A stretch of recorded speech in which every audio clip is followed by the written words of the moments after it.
judgment calls, I want you to go to that person. And you go to that person.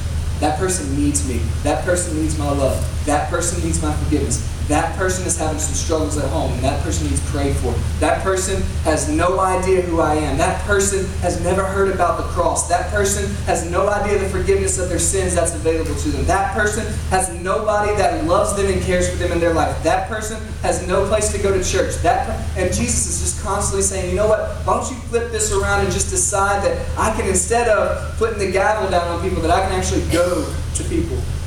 And we're so busy just saying, no, Jesus, no. Just like Ananias, and we're like, no, I can't. I don't know if I can do that. His reputation, her reputation. Or you know what? Maybe this person is your best friend. But you know that if you talk to that person about Jesus, that they're not going to listen, or they're going to think you're strange, or they're going to think you're weird, or they're just going to brush you off, or whatever. And Jesus is going, I don't want your excuses anymore. I don't need your excuses, and I don't need you putting the gavel down on people. All I need you to do is listen to me and go. Just go. Just talk to them. Just have a conversation. Just pray for them. Pray for them. Invite them. Encourage them. Whatever it is that Jesus is calling us just to go. And in case we forget, Jesus reminds us every day, guys, in His Word, and I hope you guys are still getting in His Word. We talked about that a couple of weeks ago. He reminds us in His Word, and He reminds us through the church at times like this, that He just reminds us, you know what? You deserve the gavel as much as anybody else. And so do I. We deserve the judgment, right? We deserve every day for God to go, I'm done with you. I'm done with you. We deserve that. But He doesn't give us that. He gives us the cross of Jesus to give us grace and give us love. That's why we have the ability, the opportunity to go out there into the world and just go, I just want to share the love that God has given to me. I want to give that to you. I want to offer that to you. He didn't give me the gavel, but we want to go give that to other people. But He's just saying, no, just give them grace. Just show them love.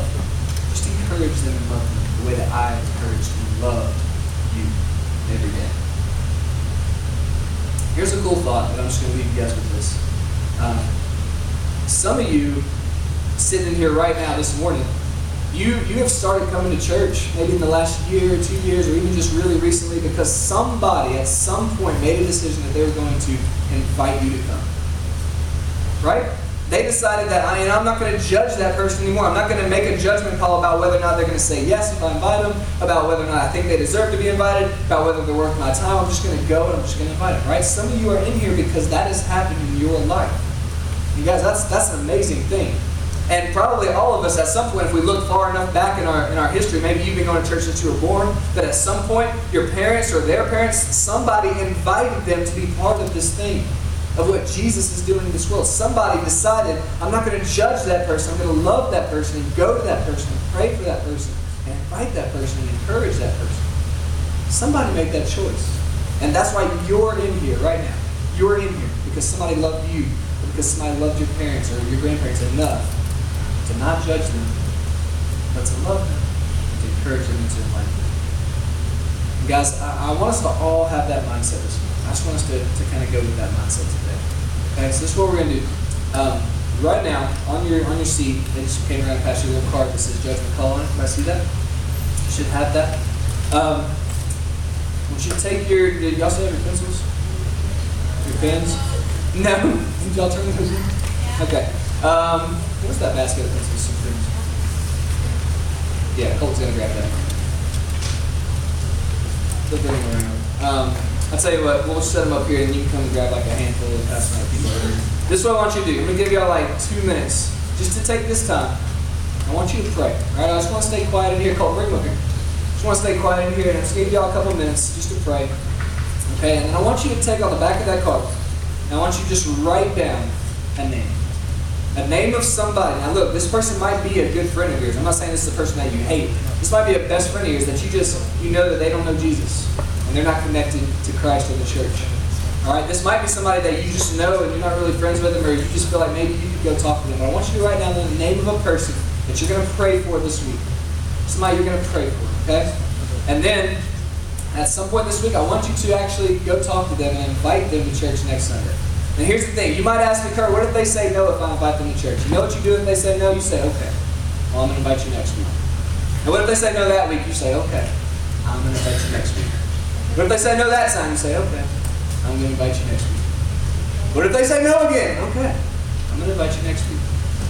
And you just keep doing it. I am dead serious about that. And you just tell them, look, you know what? I'm going to keep praying for you. I'm going to keep encouraging you. I'm going to keep inviting you because I want you to know Jesus the way that I know Jesus, if you know him. Okay? So you guys can go ahead and you can get a pencil if you need one. Go ahead and get one. They're right here. You need a pencil. Put these out here. All over.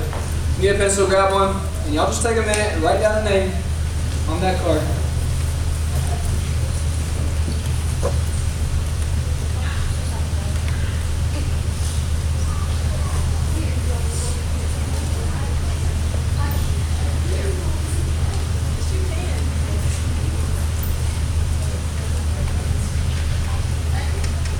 One name. It can be more, but just one name is good. Just a person that God is sending you to, okay? Just a person that Jesus is just saying, go. All right? Might be a best friend, might just be an acquaintance, might be somebody on your team, might be somebody in your class, somebody, might be a neighbor. Just somebody that God's saying, go. Okay? God doesn't want the excuses. All right? We're not going to make excuses in here about, I can't talk to this person, I can't pray for that person, I can't invite that person. We're just going to go. All right? Look, next Sunday is going to be a great week, like I told y'all, to have people in here who don't know Jesus, because next Sunday is going to be all about how God sees us and what he has done for us, okay? That's going to be a great week for people to come and hear that message, okay? Let me say a prayer. I just want to pray for all these cards and all these names, and then we'll give you all a couple announcements. All right, let's pray. Father, thank you so much for this morning again, and just thank you for the names that you have inspired these students to write down. I have no idea what names they wrote down this morning. God, even if there's some who didn't think of a name, I pray that you would give them a name. Give them a person. A person to pray for, a person to love, a person to encourage, someone that they can go to, God, that you're sending them to this morning. And I pray this week that we could start having conversations with these people about you, about Jesus, about what you have done through Jesus in this